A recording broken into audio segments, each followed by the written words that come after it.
होगा। ये देश का किसान ये 5 लाख टैक्स देगा। मैं तो जब वो टिकैत का बेटा रोया, आंदोलन को खत्म करने के साथ बीजेपी आंदोलन खत्म नहीं होगा। 11 बजे फोन करके मैंने अमित शाह जी को जगाया। उसने फोन किया, उन्होंने कहा कोई चिंता की बात नहीं, तुम्हारी गिरफ्तारी नहीं होगी।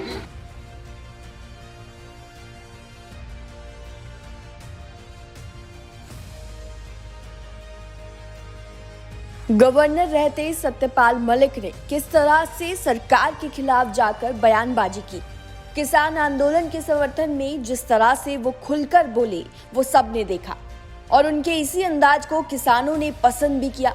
लेकिन अब जब सत्यपाल मलिक गवर्नर के पद से रिटायर हो गए तो मानो कई तरह से सवाल अब उठने लगे हैं।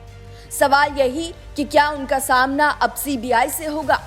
क्या सत्यपाल मलिक बीजेपी से अलग होकर किसी विपक्षी पार्टी के साथ जाएंगे?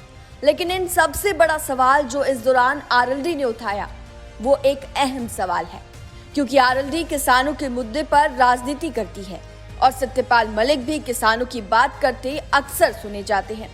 ऐसे में आरएलडी और सत्यपाल मलिक एक बयान को लेकर अलग जाते दिखाई देने लगे हैं।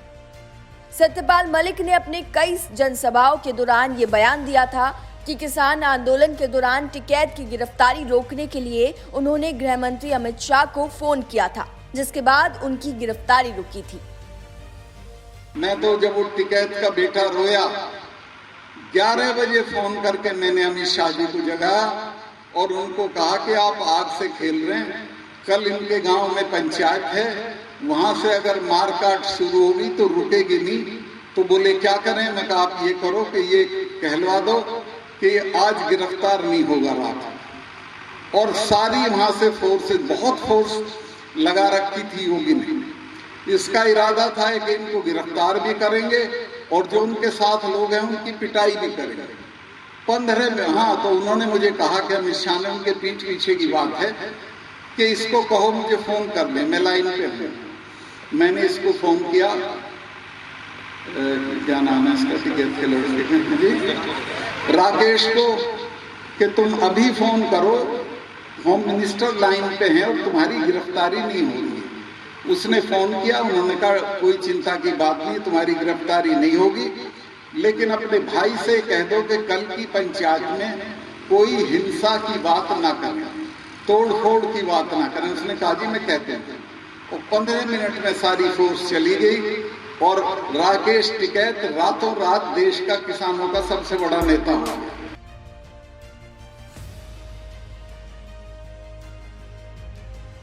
सत्यपाल मलिक के इसी बयान वाले ट्वीट पर आरएलडी की ओर से रीट्वीट करते हुए पलटवार किया गया है। आरएलडी ने लिखा कि माननीय गवर्नर साहब, ये गिरफ्तारी किसान मसीहा स्वर्गीय चौधरी अजीत सिंह जी के एक फोन कॉल से रुकी थी। उसी एक रात में ही राष्ट्रीय लोकदल के कार्यकर्ता धरने पर पहुंच गए थे। सत्यपाल मलिक और आरएलडी के बयान में आपसी मतभेद देखा जा सकता है, लेकिन बड़ा सवाल ये भी है कि आखिर ये मतभेद अब इससे पहले क्यों सामने नहीं आया। तो चलिए आपको इस सवाल का जवाब भी दे देते हैं।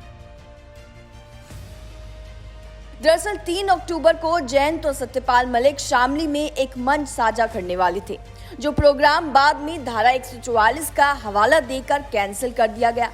लेकिन इस प्रोग्राम के कैंसिल होने के पीछे ही आरएलडी और सत्यपाल मलिक के बीच की खटपट का सवाल भी छिपा हुआ है, क्योंकि सूत्रों की माने तो इसके पीछे सत्यपाल मलिक का वो बयान भी है जिसमें उन्होंने सपा मुखिया की तारीफ की थी। आगे की मेरी कोई तैयारी नहीं, मैं कोई चुनाव नहीं लड़ूंगा, मैं कोई पार्टी नहीं ज्वाइन करूंगा। जो मैं जिनका हमदर्द हूं, जो मेरे हमदर्द हैं, उनके लिए जाऊंगा चुनाव में।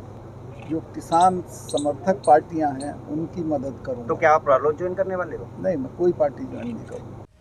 सत्यपाल का ये बयान और जयंत के साथ पार्टी का झंडा साझा मंच पर ना होने की शर्त, दोनों ही ये वो बड़ी वजह बताई जा रही हैं, जिनको लेकर आरएलडी और सत्यपाल मलिक के बीच दूरियां बढ़ती नजर आने लगी हैं।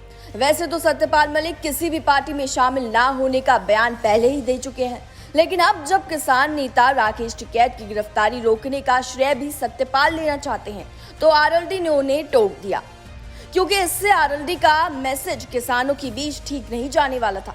ऐसे में देखना ये होगा कि अब सत्यपाल मलिक अपने आप को इन आरोपों से कैसे बचा पाएंगे। क्या अब बीजेपी के साथ साथ सत्यपाल आरएलडी के निशाने पर भी रहने वाले हैं? Bureau report, news 18 desk. Facebook और यूट्यूब के बाद अब आपका पसंदीदा चैनल न्यूज़ 18 डेली हंट पर भी फॉलो करें।